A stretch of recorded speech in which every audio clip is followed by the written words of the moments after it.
For this UDL assignment this week, I observed at Granite Ridge Intermediate School for physical education.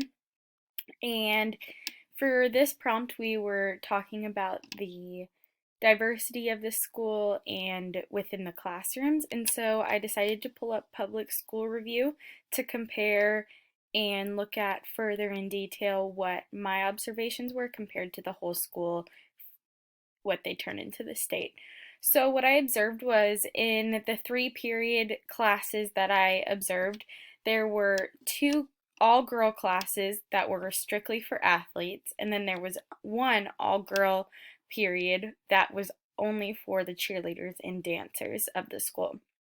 So it was a primarily white class group for all 3 periods. There's a little bit of diversity in there, but it was primarily white. It was all girls, like I said early. All of the students spoke English. If they did speak another language, they didn't use it. I only heard English being spoken. None of the classes were in need of adaptive PE for any special education students or anything like that because it was a specific PE class for all 3 periods. So with that being said, I first want to point out on Public School Review, it says that there is about 26-to-1 student-teacher ratio, and for the class I observed, there was 30 students and 1 teacher, and then for the second period, there was 25 students and 1 teacher, so that pretty much goes along with the student-teacher ratio. And then the cheerleader and dancer class, there was 70 girls to 1 teacher. So that is way over the average, but like I said, that was a little different circumstance due to it having to be a cheerleader and dancer PE class. As we go down,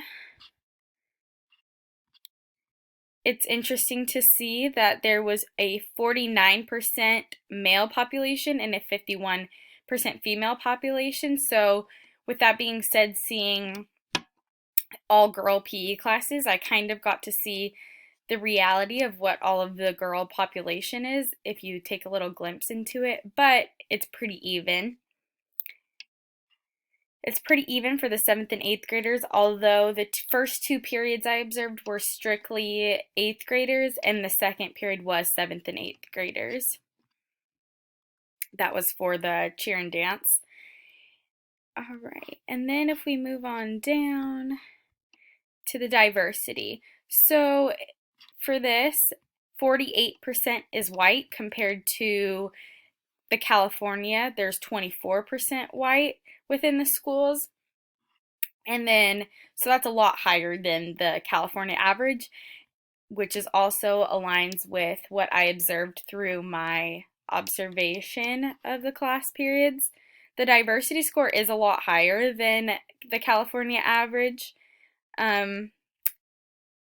If we look at the free lunch, there's 16% that qualify for free lunches. There's 49% in the state average. So it kind of gives a good overview of what I observed, and my observations did align with what was on Public School Review. When it comes to making things difficult for each class, the teacher would make the class periods a little bit more rigorous for the athletic classes, and then for the pep and cheer classes, they played more games.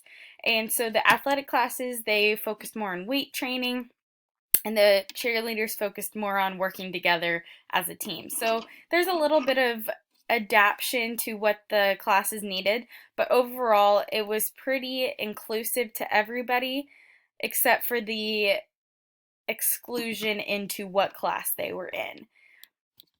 And that is what I observed for this week in the diversity at Granite Ridge.